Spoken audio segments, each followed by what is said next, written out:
తమిళనాడు రాష్ట్రానికి బీజేపీ రాష్ట్ర అధ్యక్షుడిగా ఉన్న అన్నామలైకి కేంద్రంలో మంత్రి పదవి దక్కుతోందా అన్న చర్చ ఊపందుకుంది.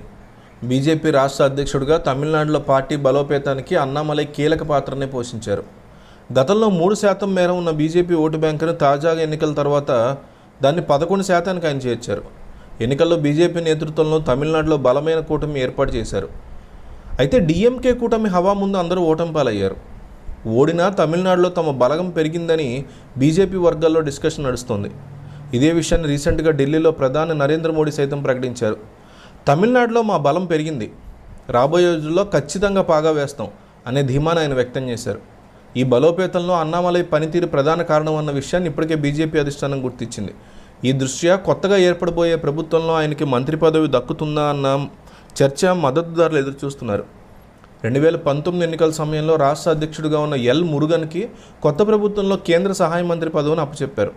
ఇదే తరహాలో ప్రస్తుతం పార్టీ బలోపేతానికి వీరోచితంగా శ్రమించిన అన్నామలైకి కేంద్రంలో ఖచ్చితంగా గుర్తింపు కలిగేలా మంత్రి పదవి కేటాయించుతారా అన్న చర్చ ఊపందుకుంది.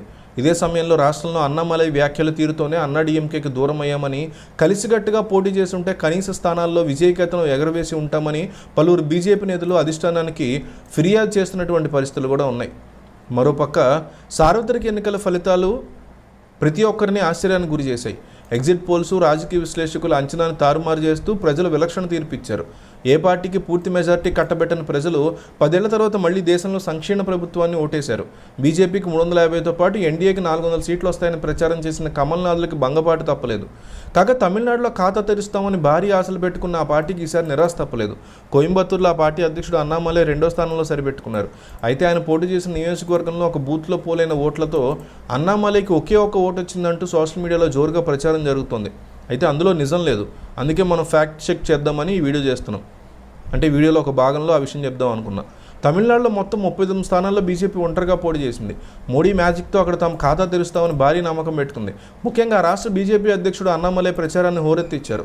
కోయంబత్తూరు పార్లమెంట్ స్థానం నుంచి పోటీ చేసిన ఆయన గెలుపు మీద చాలా నమ్మకంతో ఉన్నారు. కానీ డీఎంకే అభ్యర్థి చేతిలో 70,000కు పైగా ఓట్ల తేడాతో ఓటమి చవి చూశారు. అయితే అన్నామలై ఒక బూత్లో కేవలం ఒక్క ఓటే పడిందని సోషల్ మీడియాలో దానికి సంబంధించినటువంటి పేపర్ను తెగ వైరల్ చేస్తున్నారు. ఈ ఫోటోని షేర్ చేసిన నెటిజన్లు అన్నామలై ప్రజల విశ్వాసాన్ని చొరగనడంలో విఫలమయ్యారని ఆరోపిస్తున్నారు. తమిళనాడు బీజేపీ అధ్యక్షుడు అన్నామలైకి ఒక బూత్లో ఒక్క ఓటు మాత్రమే పడింది. మీడియాకు కూడా ఆయన భవిష్యత్తులో బీజేపీ ప్రధాన అభ్యర్థిగా ప్రచారం చేస్తోందని ట్విట్టర్లో ఒక నెటిజన్ విమర్శించారు. ఈ ఫోటోని చాలామంది షేర్ చేస్తూ వ్యంగ్యంగా పోస్టులు పెడుతున్నారు. అయితే ఆయనకి ఒక్క ఓటు పడింది అనేది నిజం కాదని, అదంతా తప్పుడు ప్రచారం అని మన ఫ్యాక్ట్ చెక్లో తేలింది. సోషల్ మీడియాలో వైరల్ అవుతున్నటువంటి ఆ లేఖని రివర్స్ ఇమేజ్లో సెర్చ్ చేసి పరిశీలిస్తే ఫేక్ అని తేలింది.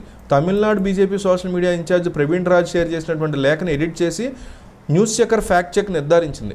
అలాగే ఇదే లేఖని డీఎంకేకి చెందినటువంటి సన్ న్యూస్ తన అధికారిక ట్విట్టర్ ఖాతాలో పోస్ట్ చేసింది. కౌంటింగ్ మొదలైన తర్వాత డీఎంకే అభ్యర్థి గణపతి రాజ్ కుమార్ ఆధిక్యంలో ఉన్నారని తెలియజేస్తూ ట్విట్టర్లో పెట్టింది.